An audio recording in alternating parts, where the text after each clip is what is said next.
I told you before you'd leave here today you would have committed 3 murders. And I told you that wasn't gonna happen.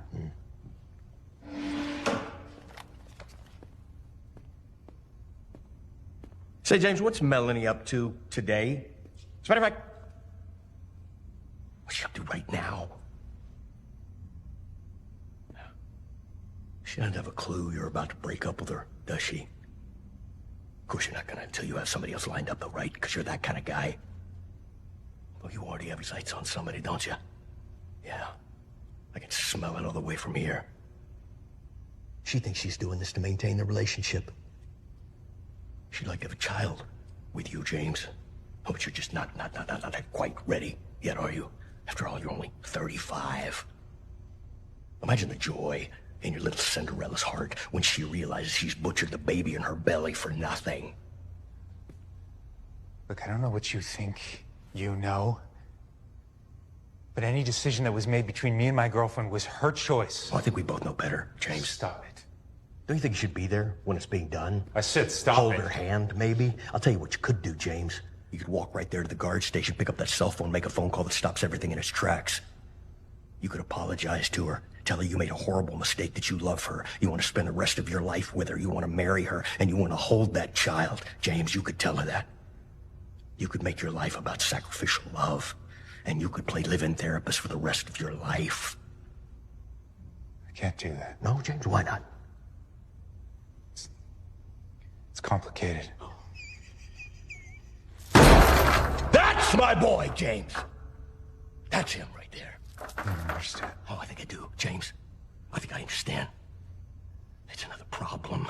Easily solved, though, isn't it? That's not it. I care about it, but What? I'm not ready to be a father. It's her body. She can do what she wants. Do what thou wilt. That shall be the whole of the law. Arrogant son of... Who are you to judge me? This is my life. I can live it the way I want. Yes, James! I couldn't have said it better myself.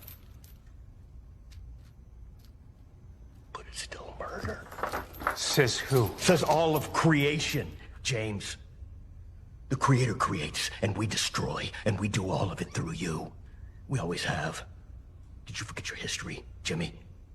Even in ancient times, the archdemon Moloch was celebrated by tossing infants into flaming bonfires, accompanied, of course, by the beating of drums to drown out the screaming. Later on, they erected a giant bronze statue with outstretched arms, kindling fires beneath the palms. And when they'd toss a little infant into those open palms, they'd flinch at the red-hot metal, but then they'd willingly roll themselves off into the flames. What does any of that have to do with me? Oh, nothing, James. Especially since the priests now wear surgical scrubs. The killing takes place in the womb, so there's no screaming to be heard anyway. And the remains are tossed into gas-fired crematoriums. No, James, no. There's no parallel whatsoever to you.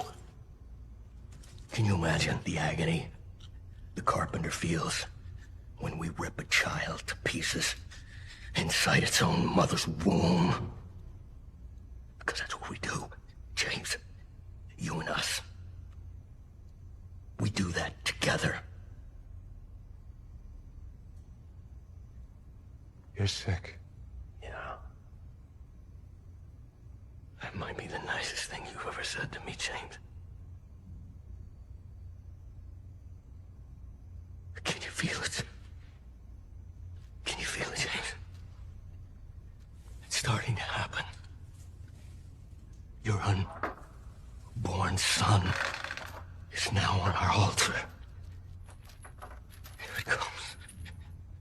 In 5, 4, 3, 2, 1! And all hell rejoices, James!